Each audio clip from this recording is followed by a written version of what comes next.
Hi, உங்கள் ride with மியூனி. வீட்டிலேயே எப்படி ஆடையை வச்சு நெய் ப்ரிப்பேர் பண்ணுறது அப்படின்னு தான் பார்க்க போகிறோம்.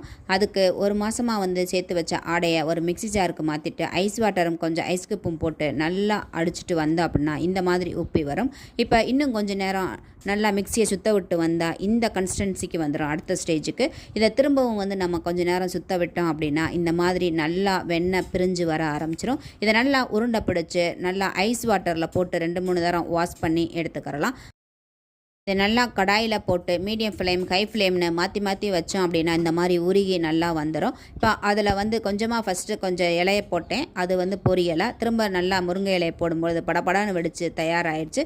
இதை நல்லா ஆற வச்சு வடிகட்டி எடுத்தோம் அப்படின்னா கமகமான வீட்டிலையே நெய் தயாராகிடும். இதே மாதிரி நீங்களும் ட்ரை பண்ணுங்கள். வீடியோ பிடிச்சிருந்தால் லைக் பண்ணுங்கள். நம்ம சேனலை புதுசாக பார்த்தா மறக்காமல் சப்ஸ்கிரைப் பண்ணுங்கள். அந்த முருங்கை இலையை வேஸ்ட் பண்ணிட வேணாம். அதை எடுத்து சாப்பிட்டோம்னா டேஸ்ட்டு வேறு லெவலில் இருக்கும்.